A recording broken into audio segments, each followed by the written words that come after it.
à tous, bienvenue dans cette édition de la mi-journée sur BB24. Sécuriser ces données informatiques est un enjeu central pour toutes les sociétés et entreprises. Les menaces sont multiples de nos jours. Comment s'en prémunir et sécuriser les données informatiques? On en parle. On parlera également environnement dans cette édition, précisément du phénomène de dragage de sable qui aujourd'hui entraîne de nombreux dégâts sur l'environnement dans nos communes. Malgré son état encore embryonnaire, il existe pourtant des productions de bonne facture. Quand on parle de cinéma au Bénin, mais ces productions sont-elles dignes d'être inscrites au rang d'œuvres cinématographiques? La réponse dans un instant.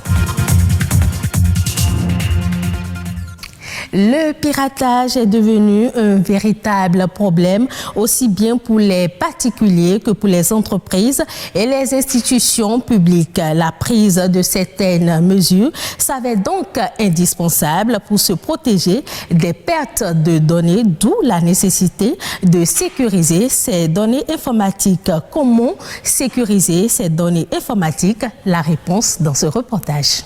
Les chevaux de Troie, eux, c'est comme une antenne que le pirate, il place sur votre ordinateur.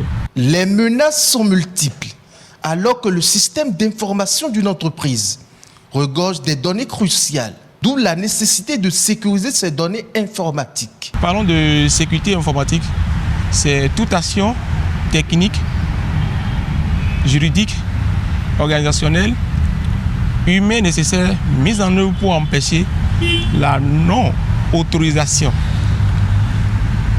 la mauvaise utilisation, la modification et le détournement des données informatiques. Sécuriser les données informatiques au sein d'une entreprise, en fait, c'est toute la procédure qui est mise en œuvre, qui est adaptée au sein de l'entreprise en vue de garantir la confidentialité, l'inviolabilité et l'intégrité des informations clients, des informations internes, des informations propres à l'entreprise. Un pirate peut chercher à s'engouffrer dans un de ces points d'accès afin de toucher l'essentiel du système d'information. Il convient alors de protéger les données sensibles à l'aide de différentes solutions techniques. Le pirate, son but, ce n'est pas normalement de gagner. Son but, c'est de défier le système mis en place. À chaque fois que vous installez un Windows, le pare-feu est intégré. Vous allez juste à l'activer, le mettre à jour. Et puis, aller acheter l'antivirus. Les données qui concernent notre structure, notre entreprise, on peut toutefois les sauvegarder sur un serveur, on peut les conserver et même en cas de perte, toute l'entreprise peut un jour prendre feu, tout peut partir. Il est alors évident que sécuriser ces données informatiques est un enjeu central. J'invite tout le monde à commencer par développer cette habitude-là, commencer par sauvegarder ces données, ces informations sur un serveur. Tous les chefs d'entreprise, tout le monde quand même, qu'on commence par adopter ça désormais et on sera à l'abri des pertes des informations, tel fichier, telle information, je n'ai plus. Donc, je pense que la solution est quand même là.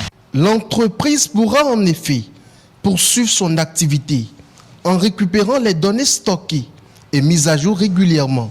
Mais il importe aussi que ces sauvegardes soient stockées à l'extérieur de l'entreprise pour ne pas être décryptées en cas d'attaque.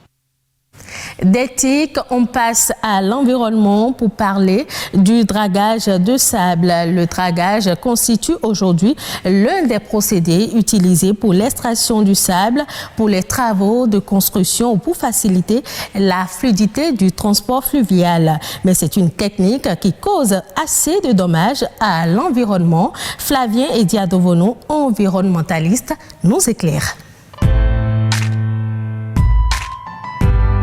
Le dragage, c'est une opération qui consiste à extraire le sable, des matériaux ou des sédiments d'un cours d'eau ou bien d'un plan d'eau. On peut procéder au dragage d'un plan d'eau lorsque le plan d'eau est comblé. Lorsque le plan d'eau a beaucoup de sédiments, lorsque le plan d'eau commence par déborder. Vous savez, aujourd'hui, en plus de l'eau, qui est une ressource très utilisée, la seconde ressource naturelle qu'on utilise beaucoup, c'est le sable.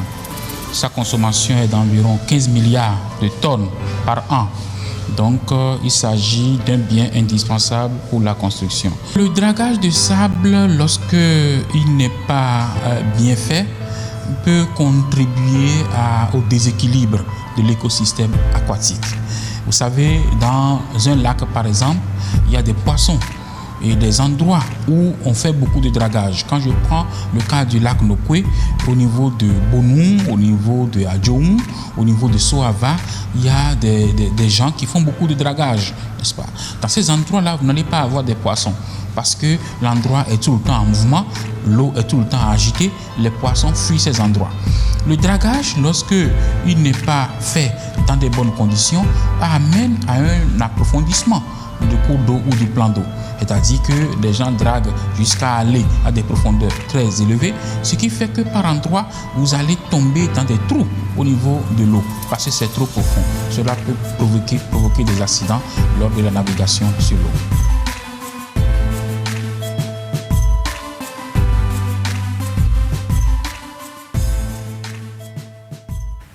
On parle du 7e art, le cinéma qui se caractérise par des spectacles proposés au public sous forme de films. Au Bénin, il n'existe que de mini-productions cinématographiques et de nombreux citoyens se posent la question de savoir si ces productions peuvent être réellement classées parmi les œuvres cinématographiques. Plus de précisions dans ce reportage qui fait un focus sur le cinéma béninois face aux enjeux de la professionnalisation. Je vais passer certains films, même après avoir fini de regarder ce qu'ils font, tu vas te dire, mais le film parle de quoi? Des plaintes et des désolations des citoyens à l'encontre du cinéma béninois. Le cinéma existe-t-il réellement au Bénin? La question s'éveille dans les cœurs et certains acteurs cinématographiques tentent d'y répondre. Nous faisons du cinéma au Bénin. Nous y allons pas à pas. Ce que nous faisons, c'est du cinéma. Et comme tout cinéma, il est parti d'un certain niveau, a évolué petit à petit et est au niveau où nous sommes aujourd'hui. Pourtant, d'autres pensent que les acteurs béninois ne font pas encore du vrai cinéma.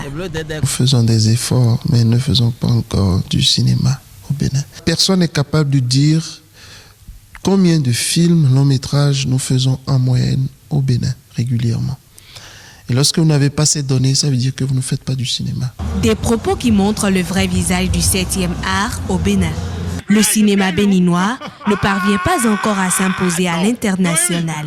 Les irrégularités observées ces dernières années dans cette industrie seraient à l'origine des maux qui freinent son décollage. Vous avez d'une part les acteurs du métier qui croient tout savoir. Ils ne se cultivent pas, ils lisent pas, ils ne s'actualisent pas, ils ne se documentent pas. Et puis voilà, ils disent qu'ils sont réalisateurs, ils sont acteurs du cinéma. Il n'y a pas trop de publicité faite autour des œuvres cinématographiques béninoises. Sinon, il y a des dizaines et des dizaines de jeunes cinéastes qui tous les jours travaillent. Beaucoup de réalisateurs sont tentés de faire des films pour plaire à l'extérieur parce qu'il faut des buildings, des maisons à étages, tout ça. C'est pas forcément ce que les autres veulent. Les autres veulent nous découvrir à travers notre cinéma. La cinématographie béninoise ne dispose pas d'un cadre juridique, ce qui constitue l'autre handicap pour son financement. Des gens viennent s'installer au Bénin pour faire leur projection et c'est réglementé par quoi? Comment doter la cinématographie d'un fonds? Et il y a plein de problèmes qui, une fois que le code sera voté, vont trouver leur solution. Tant de problèmes qui empêchent la professionnalisation du cinéma au Bénin. Des problèmes qui ne sont pas impossibles à solutionner. Si nous voulons véritablement faire du grand cinéma, nous sommes obligés de nous mettre ensemble. Sinon, nous n'aurons jamais les moyens de faire les films que nous voulons faire. Quand on n'a pas de formation, de stage, quand on ne nous envoie pas nous former, on est très vite obsolète. Il faut un coup de pouce de l'État. Il y a des merveilles dans notre pays, des merveilles que les gens voudraient bien connaître, mais qui malheureusement sont confinés dans l'anonymat. D'où la nécessité de convaincre les gens de faire des films spécifiquement béninois, des films qui nous ressemblent. Des remèdes appropriés qui pourront conduire à la professionnalisation du cinéma au Bénin. Pour y parvenir, chaque maillon de la chaîne devrait jouer sa partition.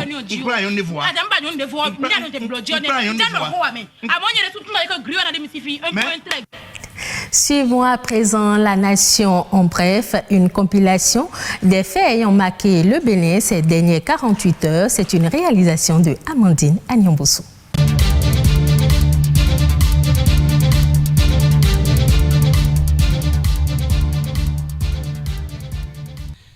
La coopération bénino-allemande est au beau-fils. Les deux parties en ont jaugé l'État et fait des projections pour relever des défis ce jeudi au cours des consultations intergouvernementales tenues par visioconférence.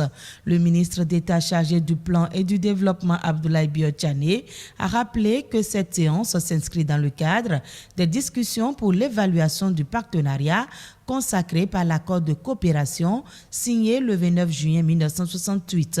Une occasion aussi pour les deux délégations de retenir les repères du programme de coopération bilatérale. L'engagement financier de ce cadre de coopération sera acté au cours de la 21e session de négociations intergouvernementales qui se tiendra à Berlin courant juin 2021.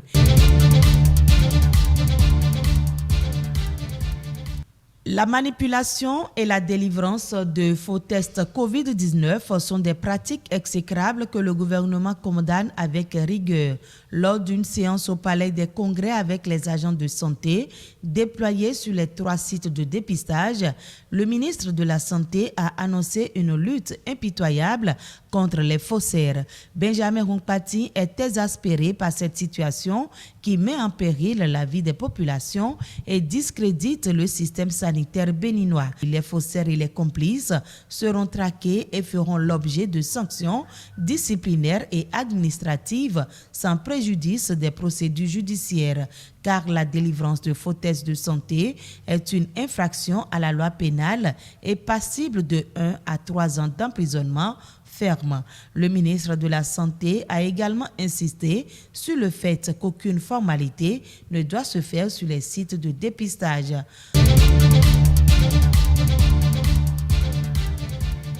L'usage de la chicha désormais interdit dans les lieux ouverts au public dans le département du Koufou.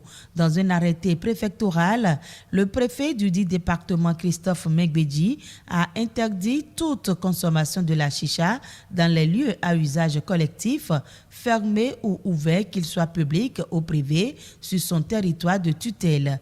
Très prisée aujourd'hui par la couche juvénile, la chicha a des effets néfastes sur la santé et la psychologie. Ainsi, tout promoteur d'établissement ouvert au public qui permettra l'usage de la chicha ou de narguilé à l'intérieur de son établissement sera passible d'une amende. C'est également le cas pour tout client pris en flagrant délit d'usage de la chicha. Il sera sévèrement sanctionné.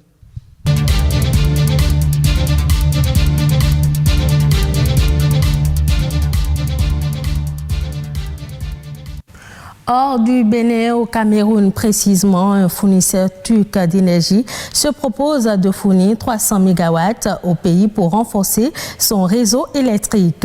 Alors que le pays fait face à nouveau à des délestages, la compagnie énergétique turque s'est dite prête à fournir cette quantité d'énergie sous 300 jours. Dès qu'un accord sera trouvé, une centrale flottante sera installée dans les eaux au large de Douala et va fournir de l'énergie en priorité aux entreprises implantées dans le port de la ville. Le surplus pourra par la suite être cédé au réseau électrique.